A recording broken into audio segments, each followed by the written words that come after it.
Welcome everyone to Perspectives on Vaping and Pregnancy. This is the fourth and final webinar in our series on applying a sex, gender, equity, and trauma lens to substance use. So thanks for being here. We want to start by acknowledging the First Nations, Inuit, and Métis peoples as the first inhabitants and the traditional custodians of the lands from which we do this work.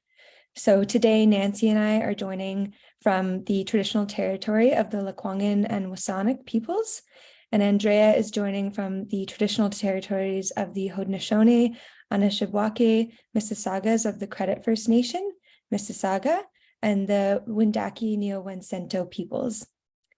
Lindsay is also joining from those lands as well. We pay our respects to the elders past, present, and emerging, and are so grateful to the Indigenous and non-Indigenous women who have been part of this project and shared their stories with us. So here's the plan for today. We're going to start with a brief background and overview of the project, and then we'll dive right into the survey and interview findings, where we heard from women about their experiences and perspectives on vaping during pregnancy and or postpartum. And then we're going to end today with an overview of two resources that we're creating in response to what we heard from women, which we'll be making widely available very soon. And all of the data that we're presenting today is unpublished, so we will be sending out the recording after the webinar, but we won't be sending out the slides until a later date. So here are the project team members and collaborators. So today, Nancy, Andrea, and I are going to be representing the project team and presenting the findings. And then we have Lindsay available in the background who's supporting us today. All the cameras and mics are turned off and the chat is disabled. So we really encourage you to put your questions in the Q&A as we go along. And Lindsay will be monitoring that and is available if you have any questions or need any sort of technical support. And then we also want to acknowledge and extend our gratitude to our project partners who are listed there on the right. Our funder, this CIHR, for supporting this work, and of course to the women who participated and offered their perspectives, which were integral to this project.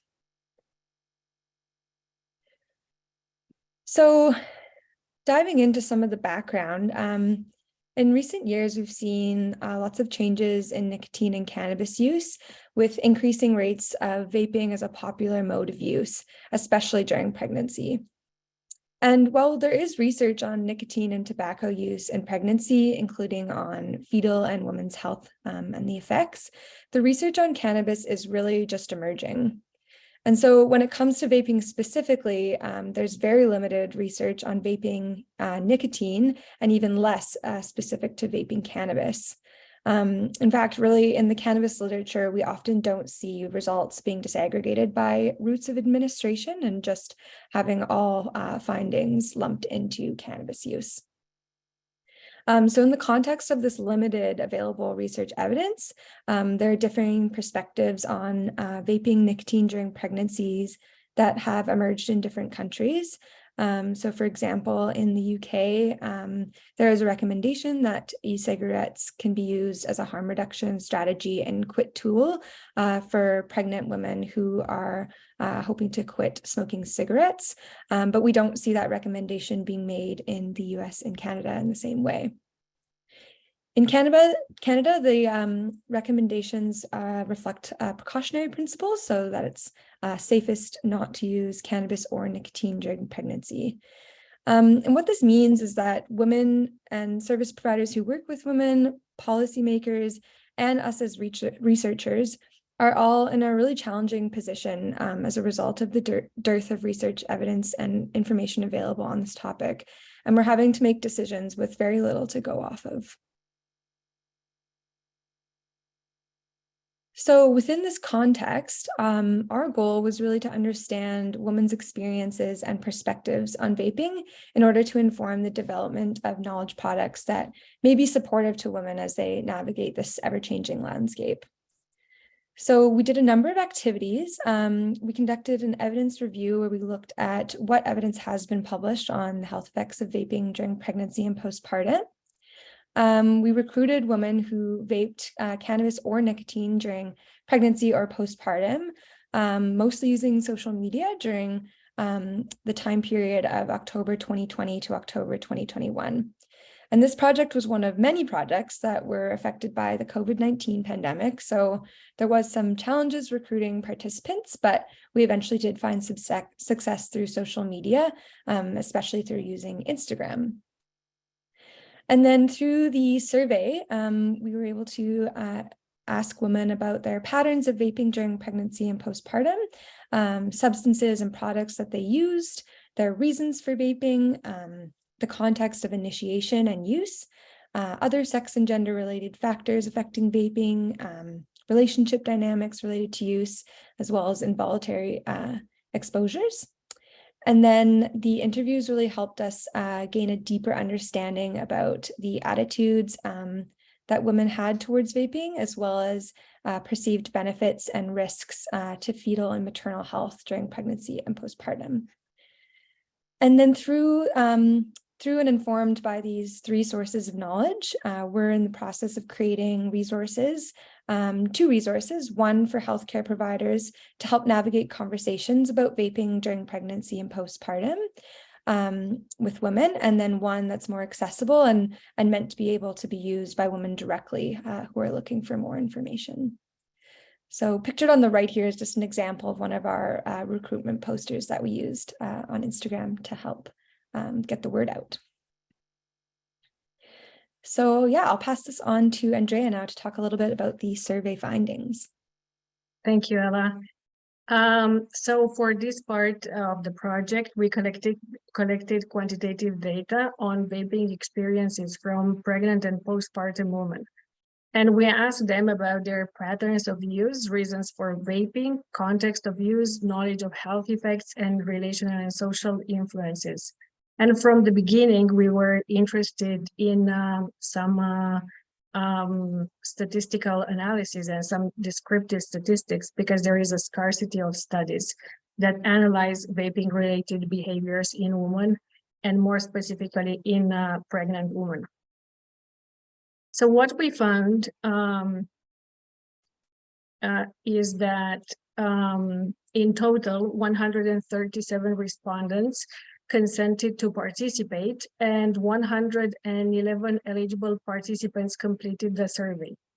And 63% of the participants noted that they were currently pregnant, and 37 of the participants noted that they were currently postpartum. I delivered the baby less than 2 years ago. Approximately half vape nicotine, 51.4%, followed by cannabis, or both nicotine and cannabis, and you have the results segregated in this graphic that you can see. Among those women who selected cannabis and nicotine, 50% of them reported vaping THC, while 42.6% vaped both THC and CBD. We also asked women on how many days they vaped in a typical week. And as you can see in these results, more than half of the participants answered they vape every day, followed by 15.3% that did not have a consistent pattern, and 9.9% who reported vaping 1-2 days a week, whereas 9% answered they vaped between 5 and 6 days per week. And we also asked them about their patterns during the pandemic, and 37.8% reported that there were no changes in their vaping patterns, while 44.1% reported vaping more, and 18% reported vaping less during the pandemic.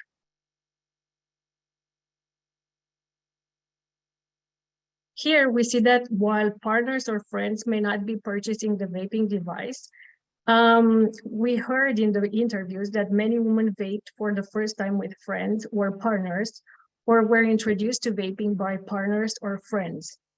Participants were also asked what flavors or e-liquids they used. And fruit flavors was the most common e-liquid flavor reported, followed by menthol or mint, and candy, desserts, sweets. About 37.5% selected this answer. When we asked them about how they thought vaping affected their health, what we found that 40%, approximately 40% of the respondents answered they thought vaping was moderately harmful, followed by 37.3% who answered slightly harmful, while 14% answered not at all harmful. So what we can see is that moderately harmful was the most frequent option chosen among nicotine vapors, and slightly harmful was most frequent among cannabis vapors.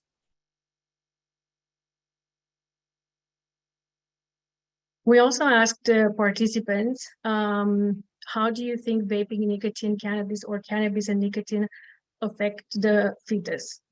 And very few answers were among the ones that said vaping was extremely or very harmful for their fetus, approximately 5% and 7% respectively. And slightly more than a quarter of the women answered they thought vaping was moderately harmful. More than half of the women said they thought vaping was slightly harmful or not at all harmful. And slightly harmful was the most frequent option chosen among nicotine vapors, whereas not at all harmful was most frequently chosen among cannabis vapors. When women were asked how they thought vaping affected their child, 35% of them answered they thought vaping was slightly harmful, followed by 17% of them who reported they thought vaping was moderately and extremely harmful. And 21% of women said they thought vaping was not at all harmful for their child. Another question was about consulting a healthcare provider about vaping. And frequently women reported consulting healthcare practitioners regarding potential harms during pregnancy and on their fetus health and child's health.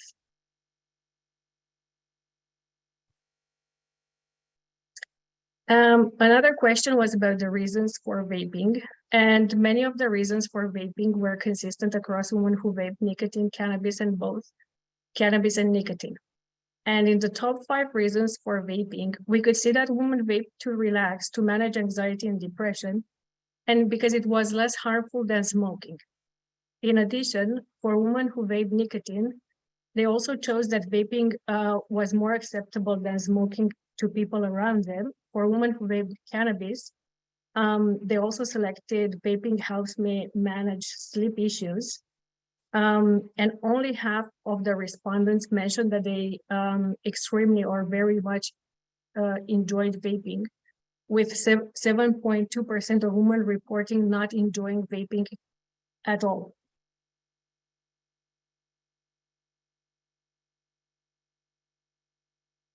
And another question that sounds very similar to the previous one, it was about if they have ever vaped to improve or manage mental and physical symptoms.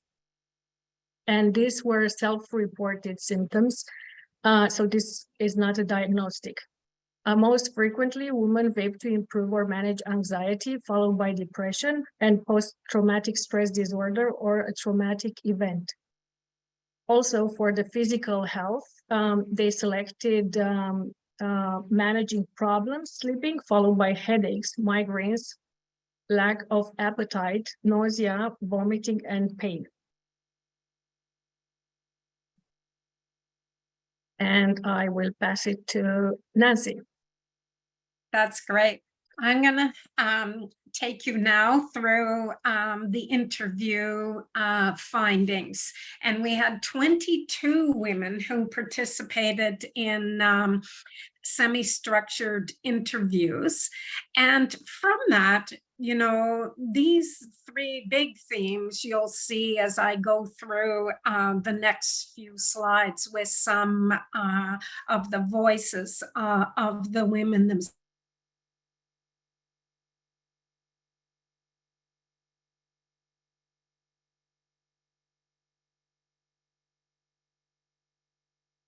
We mean that women actively were seeking information from online sources, from family or friends, or from healthcare providers on potential harms to themselves and to their fetus or baby. On the assessment side, it was really about weighing up the pros and cons, thinking critically about, you know, their mental health, as Andrea just talked about, and physical health issues, and their use of cannabis or nicotine during pregnancy. Critically thinking and weighing and making decisions. And finally, you know, the third key thing was about really thinking about their use and having ambivalence about their use in the context of stigma and conflicting information from multiple sources, including advice and judgment from partners and friends or family. So in the next few slides, I'll be talking about both the themes themselves, but also showing you some quotes, both indicating women's different experiences and more on the nuances between those who vape cannabis, nicotine, or both cannabis and nicotine.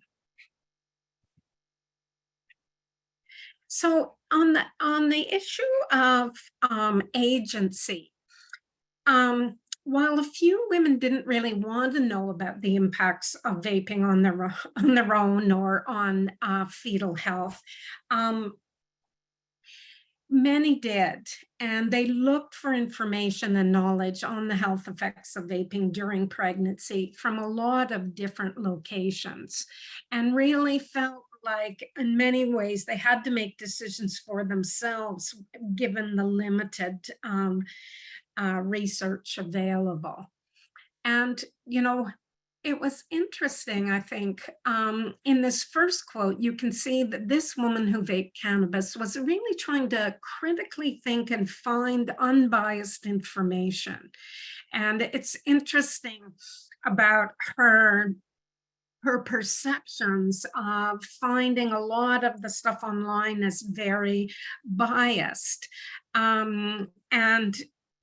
and her really pushing to think for herself around where is it coming from, and can I trust this source of information, and really spending time asking, you know, other moms as well about, you know, did this affect you like this? You know, and do you have any negative, did it have any negative effects? So she was a proactive cannabis vapor for sure, and really, you know, illustrates that sense of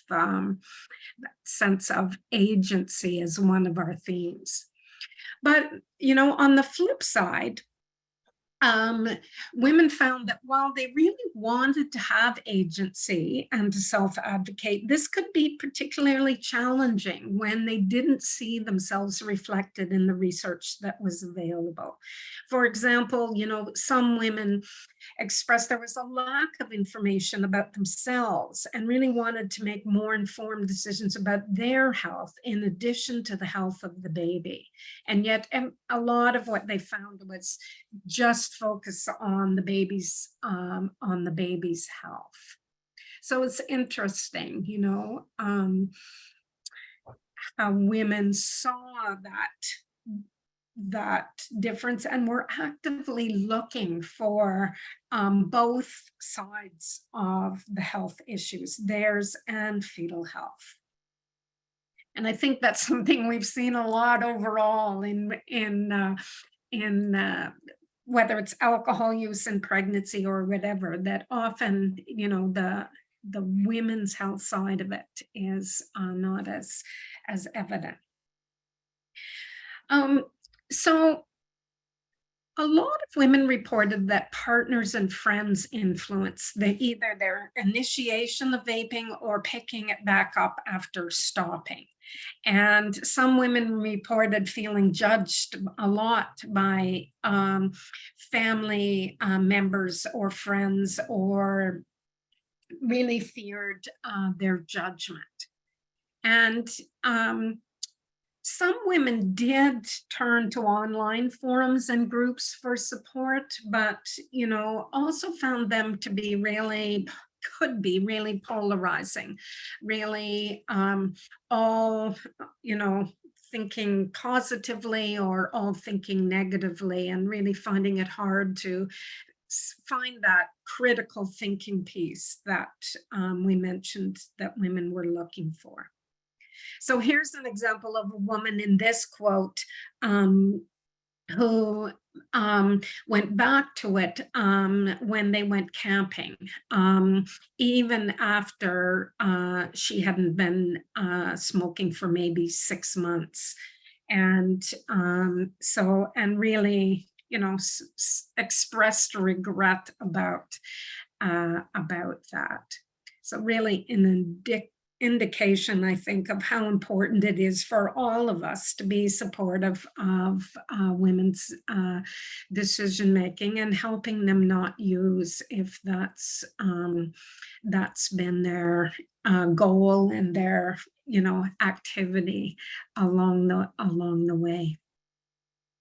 So the healthcare providers were other real influencers, and there was a really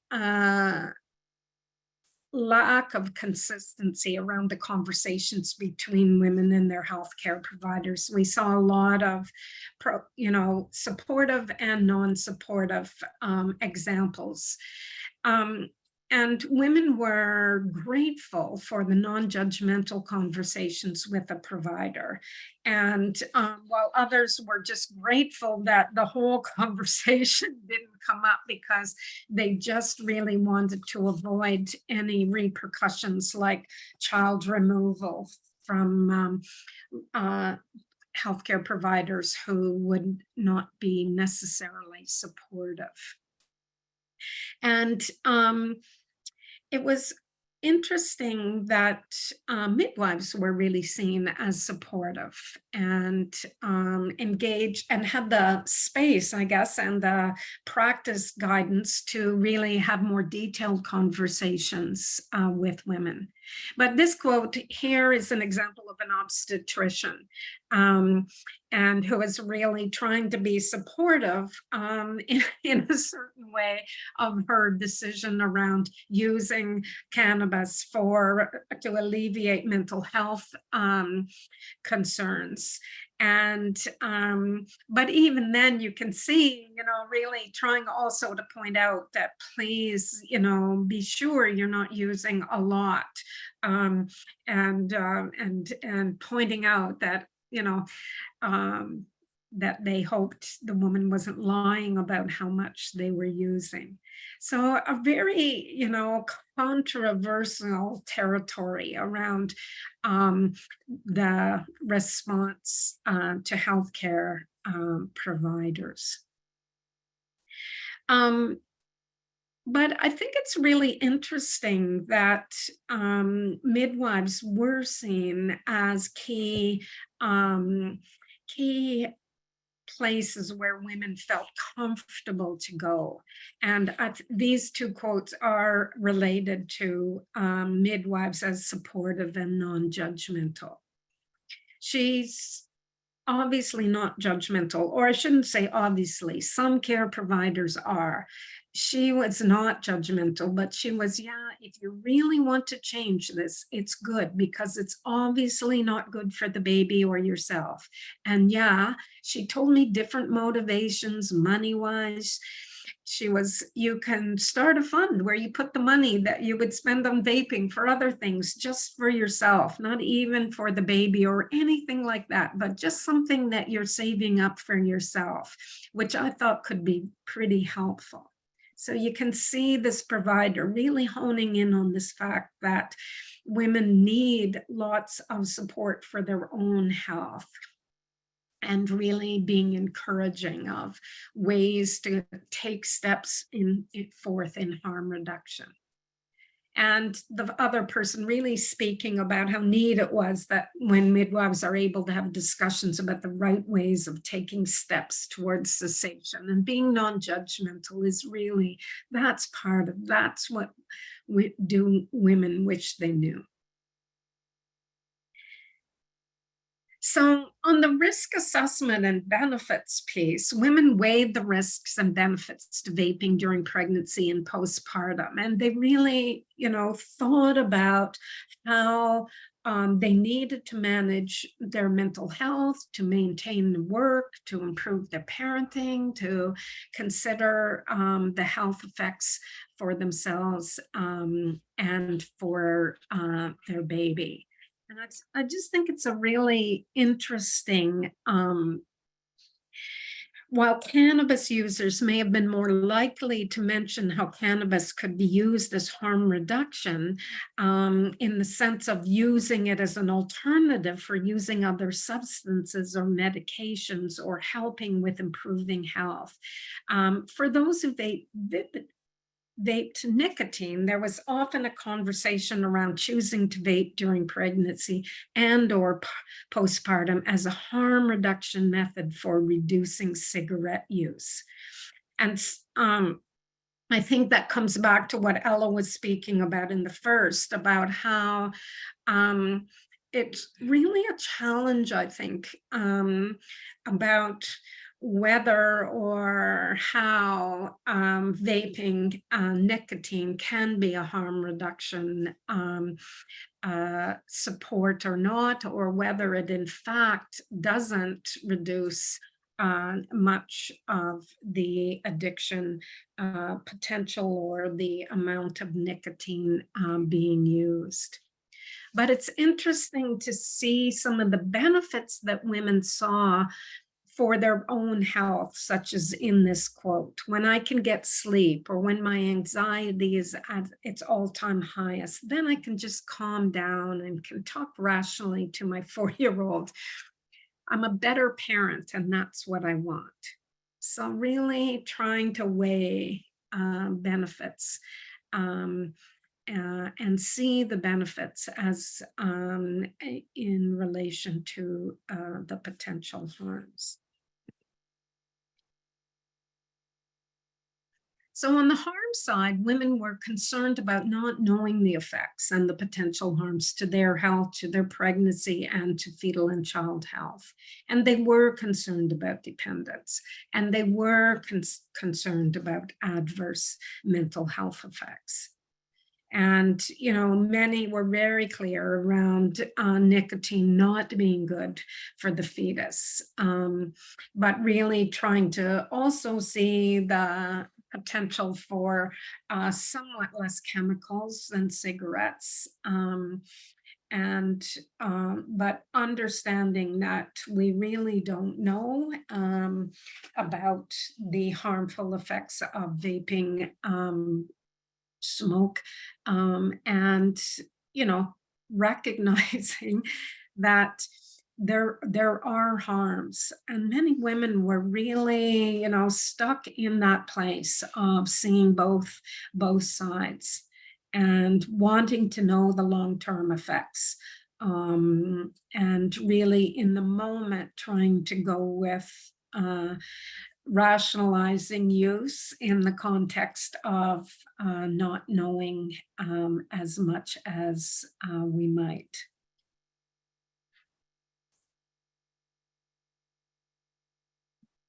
Stigma, is really a key piece of it all. And we did see lots of statements of personal feelings of shame and guilt, of seeing vaping as more possible to do in public.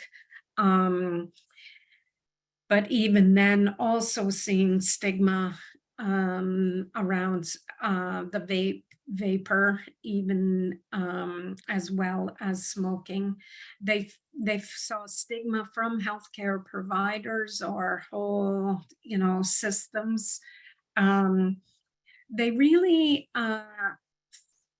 did see that vaping was less stigmatizing than smoking cigarettes.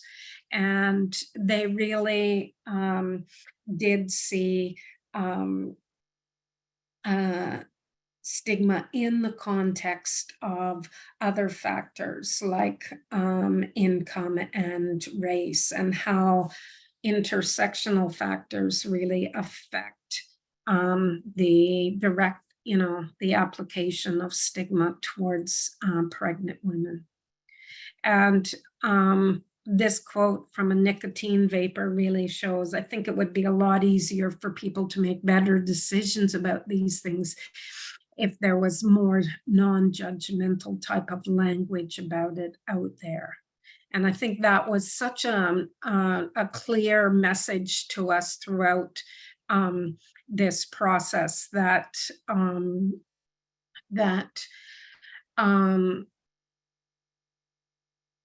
it is so important for people to have good information, and for us to be having the conversations in healthcare systems in the public and overall, so that we can be actively supporting and sharing good information with women. And, I think the challenge for us all in recognizing this is that, we can't expect that during pregnancy, women will just magically stop using substances, and really trying to figure out how we can support them to feel good about the decisions they're making towards harm reduction, and really trying not to add to their burdens with stigmatizing attitudes. So, I think what it all leads us to is that part of reducing stigma is really that women want to know more, and we need to be able to be creating the context for those discussions, and to be creating the kind of research that's available to them. So really trying to get past that judgment piece. So what women said they wanted lots more research on the short and long-term effects of vaping, on different routes of administration, on benefits and harms. And they really wanted their healthcare providers to have access to this research, so that those kinds of discussions could happen in an informed way with healthcare providers, not just based on black and white, all or nothing kind of non-evidenced base. They really wanted information in a whole lot of different locations, in their providers' offices where they could access it, on social media, and in conversations with us all about benefits and harms. So that's what we really took away from this, is that women really actively thinking, looking for information, weighing pros and cons, and really not wanting to be judged in the context of this. And so we did try and answer a few of those questions by developing resources. Thanks, Nancy. Yeah, that was a great overview of some of the things we heard in conversations with women. And thanks, Andrea, for going over some of the quantitative data from the surveys there. So yeah, as Nancy kind of ended off with there, we did we heard a lot from women that they wanted resources that could be made available to them, as well as resources for their healthcare providers to facilitate non-judgmental conversations around this topic. And they really expressed some of the challenges around decision making, both during pregnancy and postpartum, and also how they're so often confronted with stigma and judgment rather than support. And that, you know, this stigma and judgment can start to be internalized as feelings of shame and guilt. So in response to hearing all these perspectives from women about their experiences, as well as hearing about what they want, we're now in the process of creating 2 resources that are informed by those perspectives, as well as some of the latest evidence. So we're creating one that's specifically meant to be more accessible for women to use themselves. And in this one, we provide as much information as we can in response to some of their common questions and concerns that they had.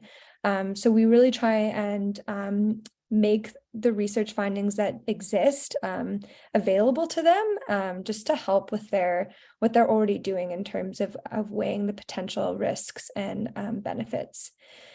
And then we also are creating a resource for service providers. So that's the one pictured on the left, conversation starters for your practice. And this one really just encourages service providers to have those conversations with women about vaping and be able to support their decisions for women's own health as well as their baby's health. And yeah, so as the research is so limited, both resources are focused on reducing harms where possible and offering the information where available. So I'll just talk a little bit more about the resource for healthcare providers.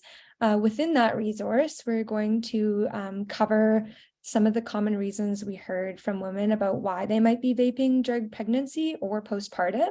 And we sort of talk about some of the reasons that cannabis vapers had, as well as nicotine vapers.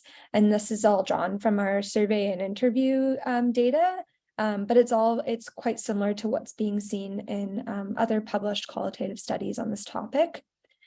We also offer some tips for how to engage with and be supportive of women, as well as ideas for starting conversations about vaping and examples of specific questions that you might ask.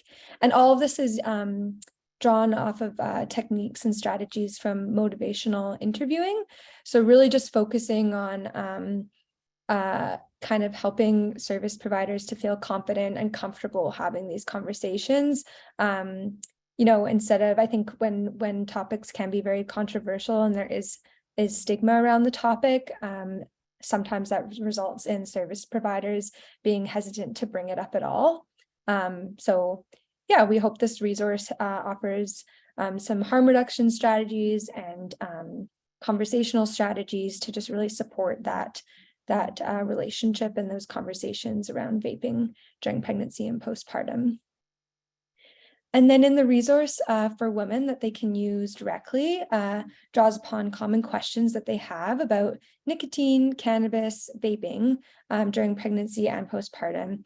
And as I said, we answer the questions as best we can with the limited resource, and we really focus on facilitating their thinking about and making plans for what they're going to do during their pregnancy or during breastfeeding. And this resource really acknowledges the benefits and drawbacks that women express that they experience in relation to vaping, and just designed to help them further weigh those variables. And both resources acknowledge that while there were many similarities between women who vaped nicotine versus those who vaped cannabis, there were also unique questions and concerns, as well as unique reasons for vaping, depending on the substance used. So all these factors are considered within these resources.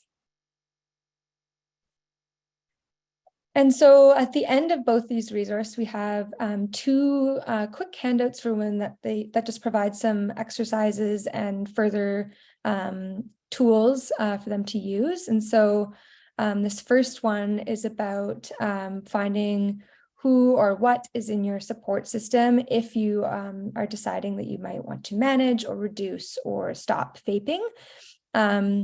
So yeah, there's just kind of some prompts about who might be supportive to them. And this is kind of based on the evidence that where we saw that women could be both positively or negatively affected by those around them. So just helping to identify who might be part of their support network as they go through this decision-making about their pregnancy.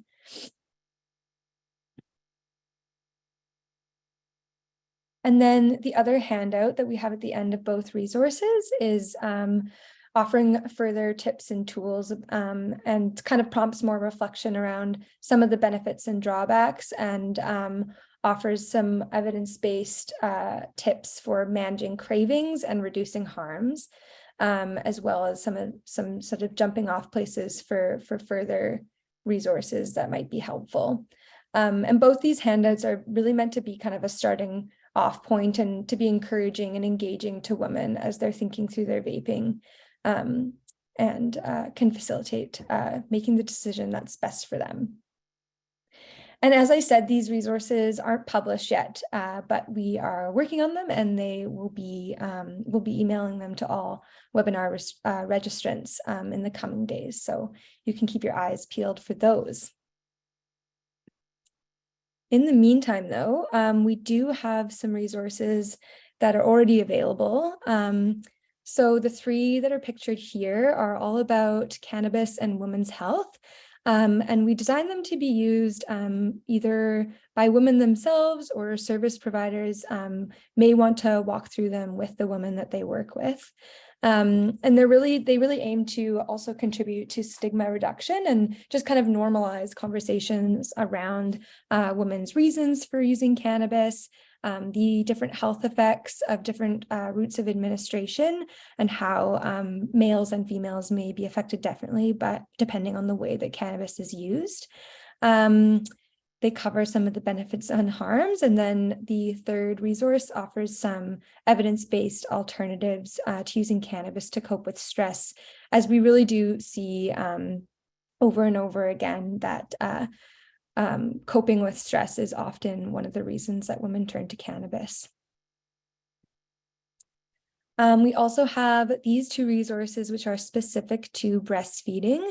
And the one on the left there is for service providers, and it's based in harm reduction strategies, and it's specific to cannabis. So kind of provides what evidence we do have on some of the health effects of breastfeeding and cannabis, and then offers more strategies to kind of working with women who are breastfeeding and might be using cannabis.